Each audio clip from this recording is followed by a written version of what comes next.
This is Cerebral Cinema. Movies of the mind. Craig speaking. There's nothing like a college education. The hallowed halls of Ivy is the perfect cure for moss on the brain. I had my own wits nicely sharpened a case or two ago, matriculating in an institution of higher learning known across the land as Blankhurst U. I'd been summoned to the dean's office. A mild-looking chap with eyeglasses that sat on the middle of his nose. His name was Palmer. Dean Percival Palmer. My decision to employ you is personal. As you may know, we have a rather celebrated basketball team. Enough said. I can fill in the rest. A rated basketball team grown too big for the old college gym. Gone big time. Big arenas, big gates, big dough, big bets. Players are bribed, games are dumped, etc., and so forth. I've considered outlawing basketball at Blankhurst U. Now, what are the facts? There are no facts as such. Only whisperings, grave rumors, a seething undercurrent in the school and in the public press. Well, spell out one specific rumor. Very well. It is hinted that the contest of last week was, fixed. Who played against Blankhurst U last week? Staten College. Staten College was the obviously inferior team. Well, obvious by what measurement? Why, its record for the season. It had won but 2 contests and lost 14. Pretty feeble, all right. While Blankhurst U came into the contest with 16 victories and 3 defeats. Making Blankhurst U the odds-on favorite. But Blankhurst U lost, huh? Yes. Well, how close was the score? 49 to 43. There was a sharp newspaper attack after the contest. A sports columnist named Sophie Slater writes a column called The Lowdown on Sports. He was almost a libelous in what he wrote. Well, who is the captain of the team? Chris Ransom. And who is the coach? Sandy Bigelow. Do the rumors touch Coach Bigelow? Very much so. Perfect coach. Rare, if true. It's usually one player that louses up a team. One susceptible sucker that gamblers can get to. However, when's the next game? Tomorrow night. Blankhurst U plays Van Bursen College. Well, who's favored to win? Van Bursen College has yet to win one major contest this season. Meaning if Van Bursen wins tomorrow, there's really something rotten in Blankhurst.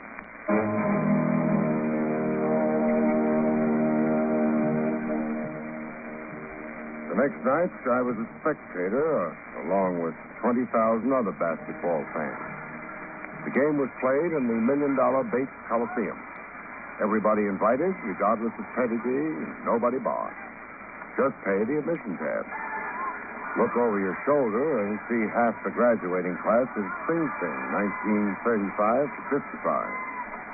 College basketball was sure rubbing elbows with riffraff. Blankhurst figured to be a walk-away winner on its record, only it wasn't. It was trailing in the last quarter, 67 to Van Bursen, 74. Trailing with only minutes left on the big clock. And then the final whistle blew. The catcalls and boos could be heard in Siam. If Blankhurst had lost legitimately, nobody believed it.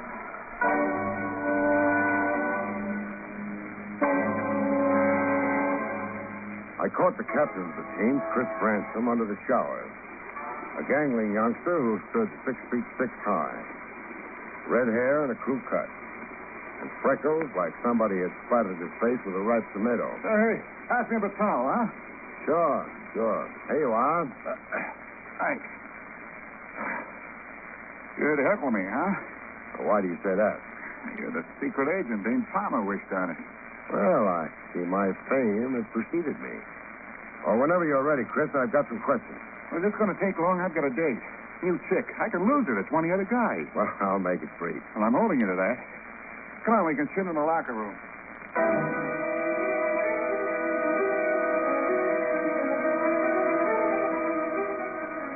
Captain Chris Ransom wasn't too candid a witness. So we lost a few games. Why all the hullabaloo? Well, Blankhurst lost 2 in a row to pushovers. Team's on ragged edge. Feet, dog tires. I saw tonight's game. I made some mental reservations about it. You gonna set yourself up as a basketball expert? I know the game, Chris. I was a player as a youngster and a fan ever since. All right, Mastermind, go ahead. What did you find suspicious about tonight's game? For one thing, the money riding on it. How would you know? Faces in the crowd. Tony Kaplan, big Eastern bookmaker. Vince Barden, a notorious fixer, prize fights and horse racing. Barden's been convicted for both. And then Johnny Minton, One-Eyed Meyer, Richie Silk, Bozo the Bull. Oh, you had a prize gallery of fans in the Coliseum tonight. Is that the team's fault? All right. I won't hold the gambling picture as I read it against the team. But answer me this. Why did you replace yourself in the last quarter? Sprained ankle. It begun to limp. Ankle looks fine to me now. It wasn't then. Second string player subbing for you meant money in the bank for the gamblers, Chris. You're Blankhurst's anchor man and its top scorer. Are you accusing me of deliberately... I wouldn't accuse any boy of anything. Not until I have positive proof. Absolute evidence. You've got a big future ahead, and I'd hate to see it wrecked by stigma or innuendo. I'm a cop, but I worry about that. Thanks for some kind words. Okay. Go keep that hot date, Buster.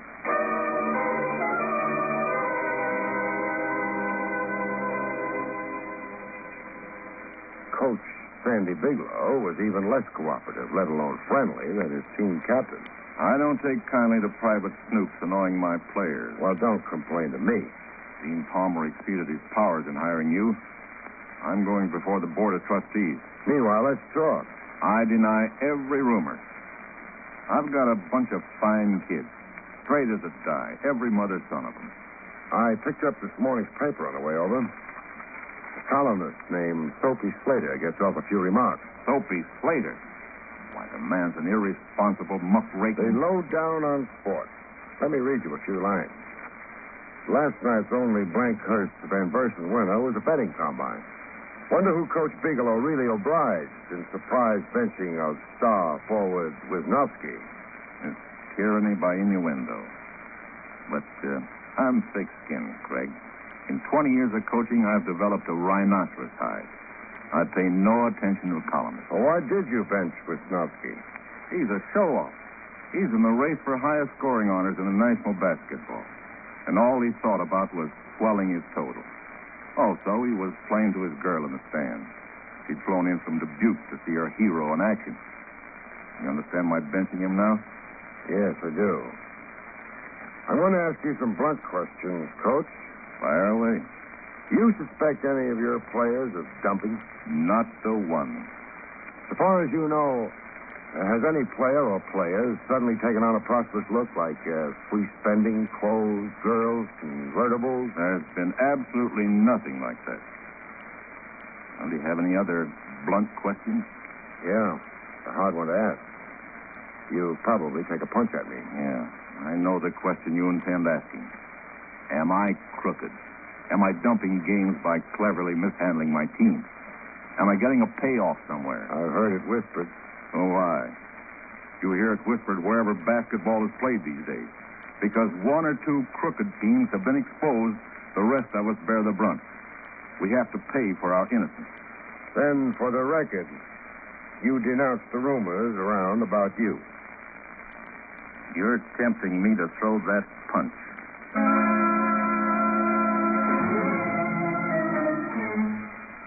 Sunday in a college town is a day of cemetery quiet.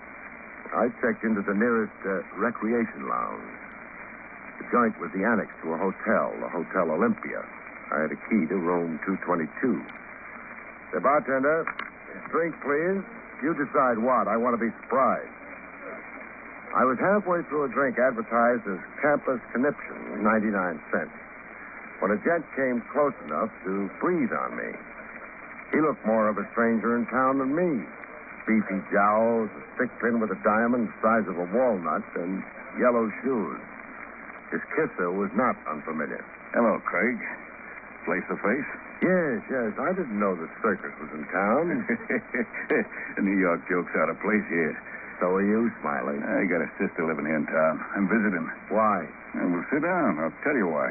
Okay. I'm tingling with expectancy. You'll be tingling all right when you see what I got for you. Here. For your old age. Well, what's inside the brown wrapping? $1,000 in 20s. For me? For you. For what? For nothing. And I got something else for you. Let's see. Yeah. Here in my vest pocket. For you, Craig. My compliments. A railroad ticket. One way. Clear to Times Square.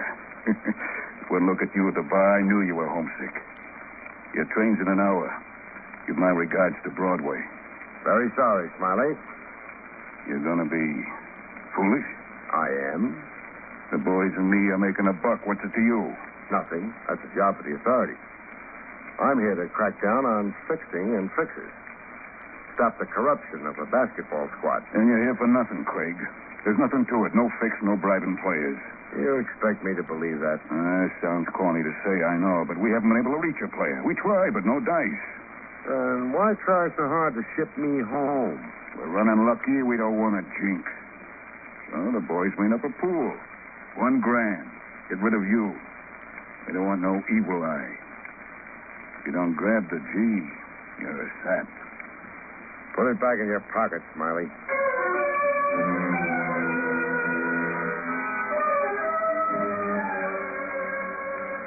Morning begins early in Hicktown. I've been in bed 7 hours, eyes wide open. Hotel rooms have that effect on me. I mean, flowered wallpaper has. State who you are. This is Sophie Slater of the Herald-Gazette. Good morning. It will be in 2 hours. Rise and shine. It's 7 o'clock. Oh, do I hate cheerful early rising. Mr. Craig, can I see you? Why? Something pertinent to your work on behalf of Dean Palmer. Oh. In an hour, say? Well, since I'm now doomed to stay awake. At your hotel, then, I'll join you at the breakfast table. Good enough.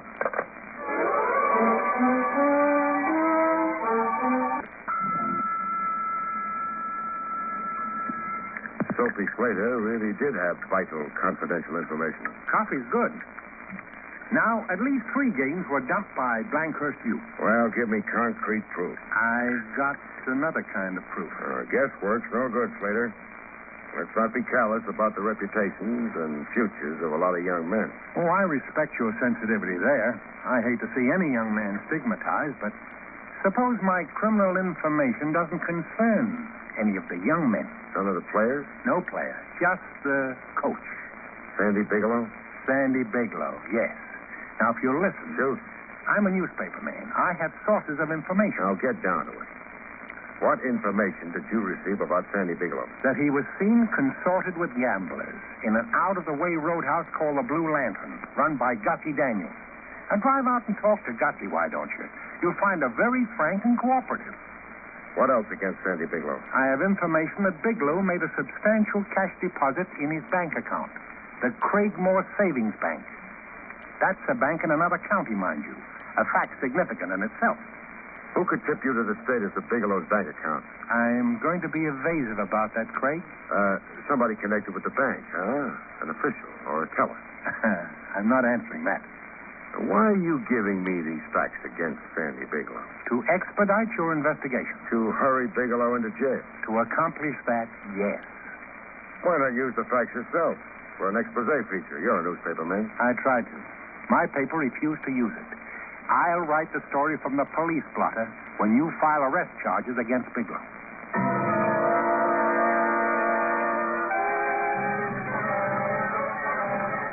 In the Cragmore Savings Bank, 70 miles across the county line, I persuaded the bank manager to give me a detailed memorandum on Bigelow's savings account. Persuading the bank manager meant unraveling a lot of red tape, satisfying bank policy and protocol, but I got what I was after. My next stop was the Blue Lantern. The owner, Gussie Daniels, was the Amazon type who could lick her weight in men, and probably did, from the looks of her patrons. Her answers were frank and cooperative. He was in here, all right, that Bigelow. Over in that corner there, trying not to look conspicuous. Bigelow was in here frequenting with gamblers. Nose to nose, talking to him over beer and pretzels. Can you identify particular gamblers you saw Bigelow with? All that New York crowd. I had a state cop name a few for me. One named Johnny Minton. Oh, mean looker. Another named Richie Silk. Crazy about my cheese mix and potato chips, that one. And a third with a funny name that sounds like Bongo or something. Bozo the Bull? Yeah, that's it. Had a bad stomach. Never ate or drank anything in here.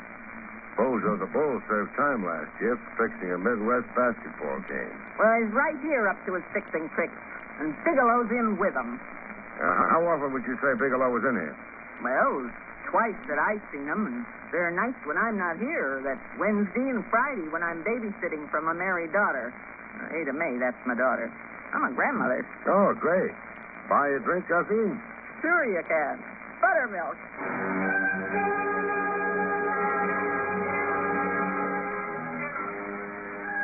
Before making a cause célèbre with Coach, I had a talk with him. Circumstances could be damning on their face, yet untrue. I've been a cop too long not to know that.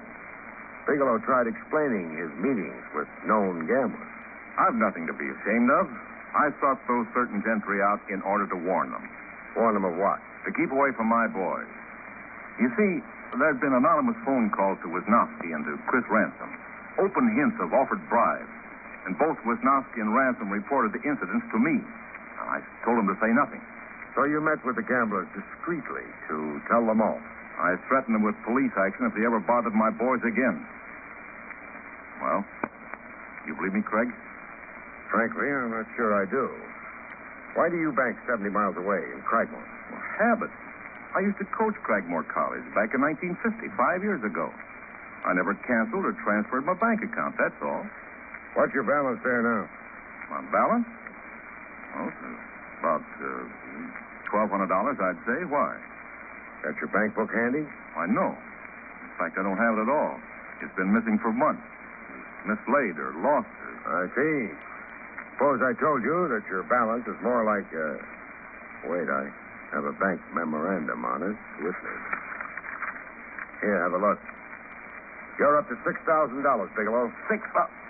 Well, that's impossible. That deposit made periodically since the start of the basketball season.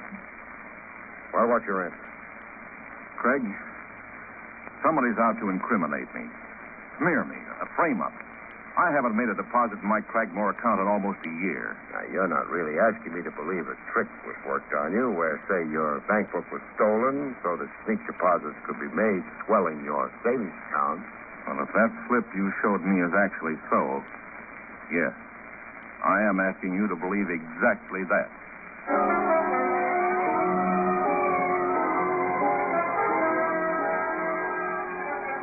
Character assassination through frame-up. I postponed judgment on Coach Bigelow for the time being. And pretty soon, events justified my discretion there. The team captain, Chris Ransom, had again been contacted by the gambling mob. And this time, Bigelow brought his boy to me. A man named Smiley. He spoke to me in Leary's drugstore. How much did he offer you? $5,000 to be divided between myself and one other player I could recruit. He suggested I talk to Wisnowski. Which game does the mob want dumped? The last one on our schedule. Against Barnaby Tech. Oh, Bigelow. Yes, Craig? How does Blankhurst U compare with Barnaby Tech? Well, we've beaten them 3 years running by margins of 20 points or more. Meaning Blankhurst U should enter the game and odds-on favorite. Well, I should say so, yes. The mob wants to bet Barnaby Tech heavy and make a final killing. Okay. We'll accept the bribe. Accept? Now, you wait a minute, Mr. Craig. To teach the mob a bitter lesson, where it hurts most in the pocketbook. You will accept the bribe, Ransom. Promise to dump the game along with Wisnowski, and then play your fool heads off. Trim Barnaby Tech from here to Timbuktu.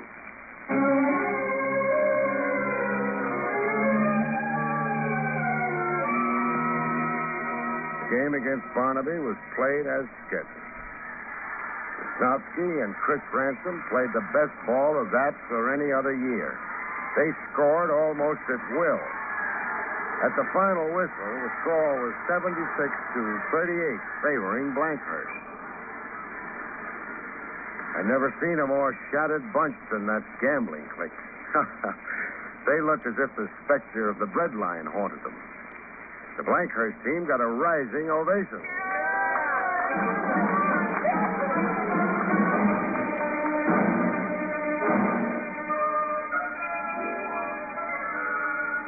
I was in the offices of the Herald Gazette the following a.m. I read Sophie Slater's column back to me. Question. Was there reverse jumping in last night's Blankhurst-Barnaby game? Why the sudden life to Wisnowski and Ransom? Was it that certain elements required a better than 20-point spread in order to cash in? I'm only asking. Well, Slater. Well, what?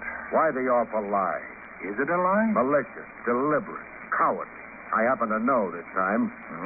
Wisnowski and Ransom deliberately cheated cheaters last night.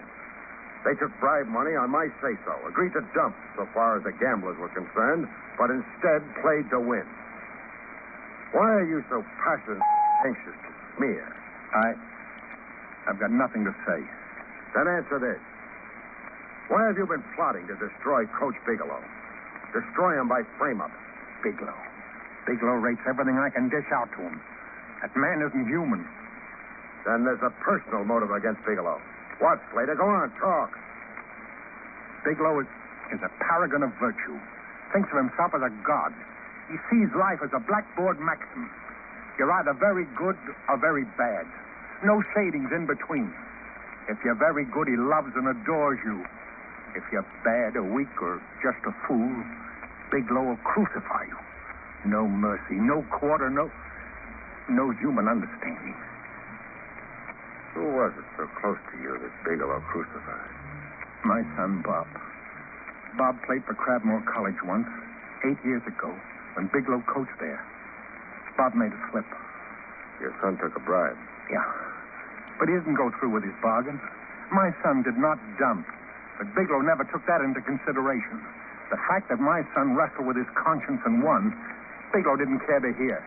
He drummed my son out of college basketball. Your son was Bob Slater. Bob Quonset. We changed our name to Slater.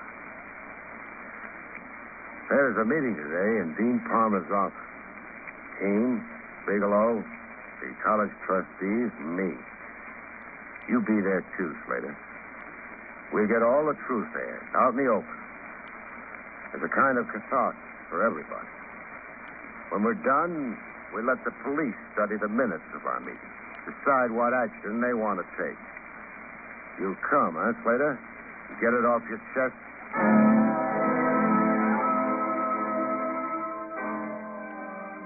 Cerebral Cinema hopes you have enjoyed this movie of the mind.